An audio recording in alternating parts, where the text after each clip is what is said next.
because it is tulip time starting today. The annual celebration is big. It's going to bring about 150,000 tourists to Pella just in the next few days. And KCCI's Tommy Clark joins us live from Pella Square. Tommy, how are those tulips looking this morning? You guys, they're beautiful. There's 350,000 tulips blooming right now, and so are the festivities. Joining me now is Lowell Olivier Shaw, and he's going to show us some of those Dutch foods, something everyone looks forward to, right? Yeah, absolutely. So what I brought here is a tray full of what we're known for is our Dutch pastries. We have a couple wonderful bakeries here in town, and they make a lot of wonderful pastries. We have some stuffed cookie with a wonderful almond filling. We have the speculaas, which is a typical cookie known a lot for the holidays, but we eat them year-round here. Some apple cake. And then we have the famous Dutch letter or banquet. We have two different versions here, in the letter shape, the letter S, and then the traditional log shape that's been cut into smaller pieces, and the banquet. And then we have some breakfast cake, which is typical in the Netherlands, coming from several different villages, but it's spiced with like cinnamon and nutmeg, and you smear butter on it and eat it with your hot coffee or tea in the morning. And then stroopwafels, which is also a very popular item that we make here in Pella. There's a stand that's selling fresh-made stroopwafels right across from the big Vermeer mill. And if you had to choose from this platter here, I know it's hard, what would be your favorite? Well, some of my favorites, I'm going to pick probably two. I like the stuffed cookie a lot. You'll find this at one of the bakeries. They call it André's cookie, but in the Netherlands it has a kind of a complicated name to say, but the typical name or English translation is stuffed cookie. And then I think probably the more traditional banquet or Dutch letter, simply because it's a regular Dutch letter pastry and filling, but it's like Dutch letter on steroids. It is 3 times the amount of the almond filling, which I think is the best part. Gosh, that's a good tease for people to come here today. Thank you so much for showing us these foods that everyone can stop by and get today and over the next couple days. So, you know, the food, the fun, and of course the flowers. There's so much to look forward to here at Tulip Time. We're going to show you some more later this morning. But for now, live from the Pella Square, I'm Tommy Clark, KCCI News, Iowa's News Leader. You didn't even mention the poffertjes or the Pella bologna either, all of which is just awesome to I get. can almost like smell it through the TV, you know? That's good. Good as apple. Now I'm hungry. Thanks, Tommy. Taking a live look out to the roads for you this morning. If you're headed to Pella right now to get one of those Dutch letters, I don't blame you. But your traffic is looking good. This is I-3580 at Hickman Road. Picking up and moving along for you this morning. Traffic is starting to get a little bit thicker if you're headed in both directions on I-3580 as well as I-235 from West Des Moines. We're going to take a closer look at your morning commute and those drive times. That's coming up.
New this morning, Des Moines firefighters have a mission for you. They want you to donate blood for them. It's for LifeServe's Blood Center's Firefighter Appreciation Day drive. Firefighters are competing actually with the police department's recent drive to see which of them can get the most donations. LifeServe typically sees a decrease in donations as we head towards summer, but the need for blood actually increases. There's a big spike in traumas this time of year, and blood is a very important component for that, and it saves a lot of lives. And there's frequently a lot of times a shortage of blood, for them to give to patients. And those firefighters and paramedics are the ones who sees the need for that. The blood drive starts at 7 o'clock this morning and goes through Saturday at the LifeServe East Village or Urbandale location, so you can help them out. The man police call a hero for his actions during the shooting at the University of North Carolina.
Police in North Carolina are trying to figure out why a student opened fire in a university classroom. 22-year-old Tristan Terrell was a former student of the University of North Carolina, Charlotte.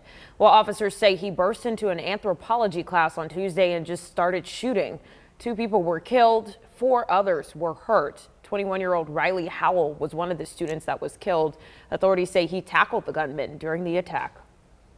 He took the fight to the assailant, and he unfortunately had to give his life to do so, but he saved lives doing so.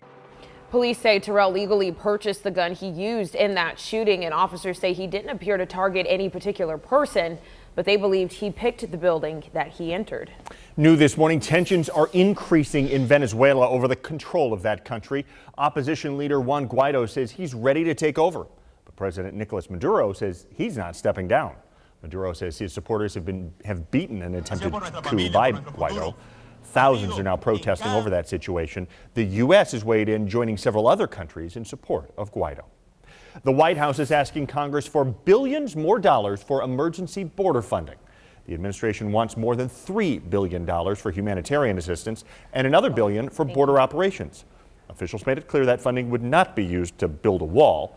The Department of Homeland Security says if it doesn't get any more funding, it's going to run out of money by the end of the year. Due this morning, get your tartar sauce ready. The East Village is getting a new fish and chips restaurant. Lauren, you were the first reporter to check it out. Yeah, it's exciting, Rhea, and it's exciting for fans of St. Kilda's off MLK in Des Moines. It's the same ownership, similar fresh Australian fare, just under the name Surf and Turf. It's taken 12 months to get this new addition to Grand Avenue ready.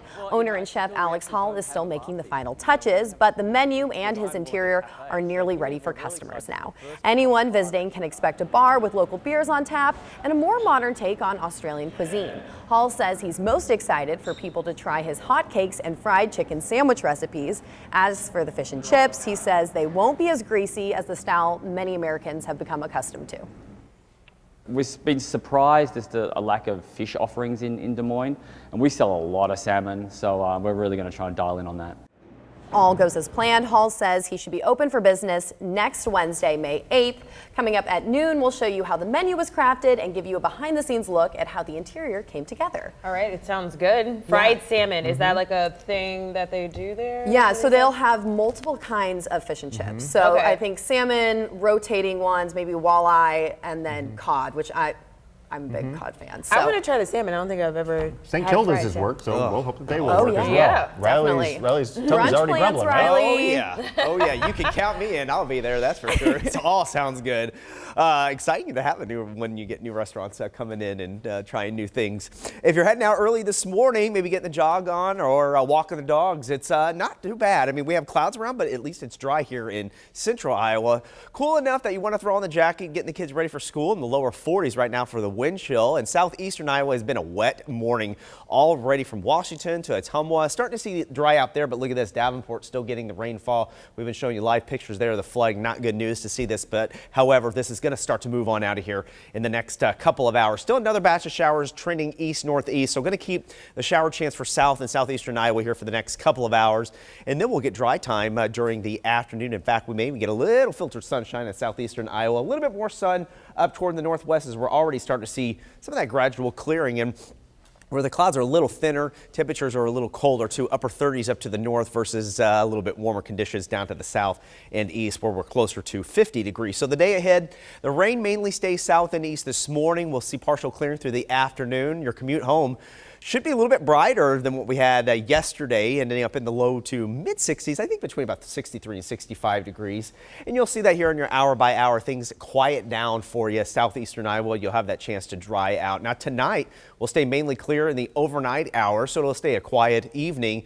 Tomorrow, though, we do have a weak boundary that's going to pull through the state, so we're going to notice the clouds increasing by tomorrow morning. So that sunrise may get filtered by some of that cloud cover that will move in. Now, the overall trend for this front that will move through tomorrow, it's a weak front, and it's going to basically kind of just fizzle out, but there is enough moisture that we may get a few sprinkles or an isolated shower statewide. I'm going to keep that in for tomorrow, but I think most of the areas will stay dry. So looking at tulip time forecast for Friday, again, some cloud cover will increase, spotty sprinkle possible, lower 60s, but it'll be a brighter day for you on Saturday as you approach near 70. Also kicking off the farmers market for the weekend. It'll be a bright morning for that, lower 50s, but look how nicely we warm up as we get into the late morning, 58, keeping that sunshine around at about 64 degrees by noon. So again, it's going to be a nice afternoon coming in for you over the weekend. Getting into Saturday, look at that, 71 will be the high. Now, next week we get some changes coming in. Sunday, Monday, Tuesday, and Wednesday we have some rain chances arriving all of those days. Could even see some downpours as well, so we'll have to watch that as we get a little bit closer with a heavy rainfall threat. All right, thanks, Riley. Taking a check in on your traffic this morning. A live look out to the roads for you. This is I-3580 at 2nd Avenue. It's usually a little bit thicker if you're headed westbound on I-3580 right around this time, but maybe as we get closer to 7, you'll start to see a little bit more congestion out there. Either way, it's looking good right now. At last check, we were accident-free in the last 5 minutes or so. It's been looking pretty great across the metro. You can see here a lot of green roads, which means you're traveling at that normal speed. Northeast Hub, we're seeing a little bit of slowdown right near Highway 65. It's been doing that for the past couple days right around this time. 900 block of Southeast 14th Street is where you will find one mobile speed unit this morning. The 1600 block of MLK, that's going to be near King Elementary, and you'll find one right here at the 700 block of Southwest 7th Street. We'll get a check in on those drive times before you head out. Then we have Buzz after the break, right after this.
Hey, welcome back. How much do you spend on your pet? The numbers are going up in the U.S. and Americans spent more than $72 billion on their furry friends last year. That's a 3% increase from the year before. So most of the spending is on food and treats. Yeah. Experts say millennials are likely behind the boost because many treat their pets like their own children. Well, yeah, if you don't have kids, that's my kid. That is a member of the family. I also spent a lot of money on some bacon, so I can, some bacon strips. Oh, the dog. Yeah. Bacon strips. For your get pet, 'em. not for you. No.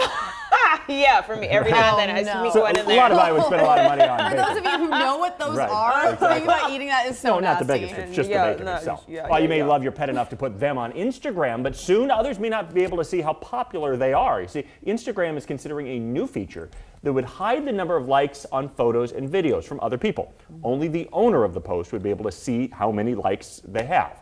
The idea is just being tested right now, and Instagram has not officially announced any plans to take away likes. It's just a matter of whether or not people should see them. I'm in the middle. I don't know.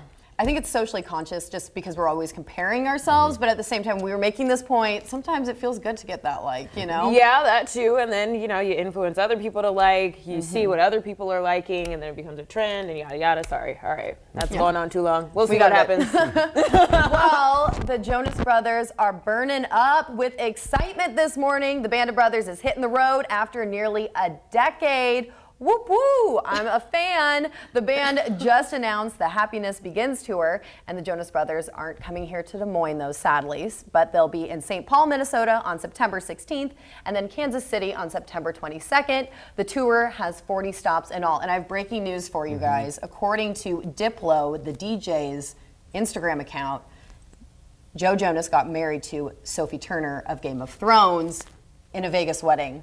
Well, Last night. Congratulations to them. There, Breaking I know you Jonas needed to news. know this to Right. continue Yeah, your day. yeah. So celebrate in September with them. Well, changes Yes. are going on within the church. Like some Central Iowa congregations are now distancing themselves from the United Methodist Church domination.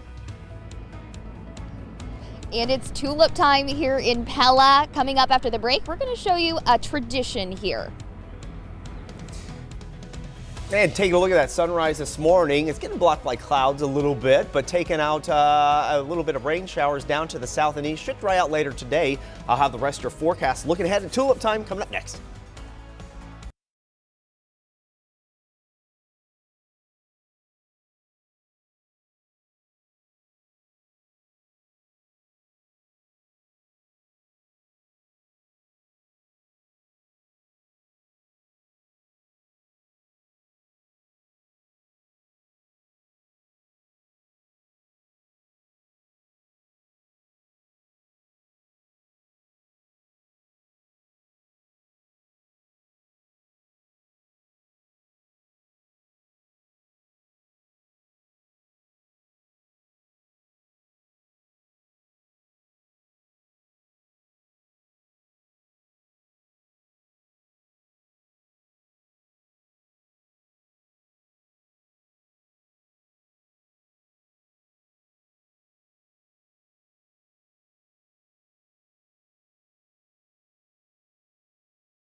This is Iowa's news leader, KCCI 8 News This Morning. Welcome back. Here's a look at this morning's top stories. The Army Corps of Engineers introduced a plan to help prevent flooding in central Iowa. The Saylorville Lake will be partially drained before spring, so it can hold more water later in the season. The Animal Rescue League is investigating a second case of animal hoarding in Des Moines in just the last week. 24 cats were most recently found in filthy conditions at a Southside home. The owner there hasn't been charged yet. Governor Kim Reynolds signed a bill into law to help kids with mental health issues. It will establish a health network with medication management, crisis response, and inpatient services for young Iowans. The bill was a top priority for Governor Reynolds. And both sides of the state are dealing with flooding this morning. Over in Davenport along the Illinois side, floodwaters have made their way into the streets, submerging cars and parking lots. And up in northwest Iowa by South Dakota, the Big Sioux River is experiencing some major flooding up there as well. So much water we don't need anymore, especially in those areas, but that's where it's falling. Hard to see that happening and then watching the cleanup process. It's a lot for them, and hopefully we won't be getting so much rainfall to impact that process of trying to just start over, Riley. Right, exactly. The bad news is they've been seeing rainfall this morning, so it's been a soggy start. The good news is we're actually starting to see it move out of the area, at least the heaviest rainfall. Still a soggy start in the parts of eastern Iowa this morning around Davenport. Of course, we don't need to see that. Heaviest rain really staying south around Peoria, but again, it's been a soggy start there. The good news is it's starting to taper off. So going to keep the clouds around, maybe a little bit of drizzle this morning. Another batch of showers trying to work to the northeast, but they're kind of weakening as they do. Northwestern Iowa actually dry right now. Live look outside here from the airport into downtown. It's an actually nice view. A little bit of cloud cover winning out, but it's making for a nice sunrise. 46. Feeling more like 42 with that northwest flow, about 7 miles per hour. So chilly enough that you want to throw on the jacket this morning for the kids. But that rain will stay south and east this morning. It'll come to an end. We'll see some partial clearing throughout the noontime. So lunch and recess still going to be in the 50s, but it will be dry as clouds decrease this afternoon. I think we'll make it into the lower 60s. So a bit of a warmer day on tap. Some changes coming in for the weekend. I'll talk about that in addition to next week, more rain chances in the main weather in just a few minutes. Thanks, Riley. A woman charged in her sister's 2017 death has been found not guilty by reason of insanity. Leisha McDuffie will now go to a mental health institution for a psychiatric evaluation. She's accused of stabbing her sister to death 2 years ago. For the first time, a Creston mother is telling us that she knows who's responsible for her 18-month-old's death. Boone Denton's mother, Leah Robbins, is speaking publicly about that case for the first time. Boone died in February 2018 from blunt force injuries to his stomach. Robin says she did not hurt her son. She says she went to work that day and left Boone in someone else's care. My son was fine, and then he's not. And all I want is justice for him. I just want it so bad. He deserves it. He's only 18 months old. Anyone would know what they were doing. You have to know what you did. KCCI is not releasing the name of the person who Robbins believes is responsible because authorities there haven't made any arrests in that case. But if you have any information that can help them, call the agents at the Iowa DCI. Their number is 515-725-6010. Waterloo police have doubled the reward for information in the death of Michaela Redinger. They're now offering $14,000 in hopes of finding the person responsible. Testing is being done on a bullet that hit both Redinger and her passenger, Adam Kimball. He and Redinger were shot while driving on Highway 218. The Waterloo Courier reports the bullet passed through Redinger into Kimball. This morning, we're hearing about the heroic efforts by a North Carolina college student before he was shot and killed there on campus. And Lauren, people say his act likely saved other lives. They are saying that, Eric. 2 people were killed this week during a shooting at the University of North Carolina in Charlotte. But that number could have been higher if it weren't for Riley Howell. There he is. Witnesses say the 21-year-old tried to take down the shooter when he charged a packed classroom on Tuesday. Howell is one of 2 people killed. 4 others were hurt. Staff and students packed an arena last night to remember the victims. Police say Howell's actions saved his fellow classmates. Did exactly what we train people to do. You're either going to run, you're going to hide and shield, or you're going to take the fight to the assailant. Unfortunately, he gave his life in the process, but his sacrifice saved lives. Hal's family says he dreamed of serving in the military or becoming a firefighter. Police are investigating the alleged gunman's motive. They don't believe he targeted specific people. Eric? Well, more Central Iowa congregations are now moving away from the United Methodist Church because of that denomination's new ruling on its LGBTQ policy. Earlier this year, the bigger church body decided to ban same-sex weddings and the ordination of gay clergy. Well, Urbandale's Walnut Hills United Methodist Church says they have discussed leaving the denomination since the policy was made in February. Their pastor, Beverly Bell, thinks leaving could be the best solution for all church and clergy members. I believe what's going to happen is that there will be a split within the United Methodist Church in the United States. From that split, there will be two separate denominations, most likely. But it's different in each congregation. A pastor of another Des Moines area United Methodist Church tells KCCI that he supports the measures passed by that national conference. And we're going to take a live look now at Davenport. Floodwaters still cover many streets this morning after a barrier failed along the Mississippi River on Tuesday. We'll keep an eye on those water levels as more rain is expected to come next week. You can see a lot of that area is blocked off there. But you can also see the pavement is wet there in Davenport because it has been raining the last couple of hours. Is that going to leave anytime soon, Riley, those showers? Yeah, the showers are actually starting to taper off there now, at least the intensity. So that's some good news. And we'll start to see some dry time moving in the region. Now, overall forecast for today, we'll see partial clearing. So we will have a drier day, especially southeast, even though it's been starting off wet. Now, as we take a look at the hour-by-hour forecast, again, it's been a wet start south and east, but we will see that move out into parts of Illinois.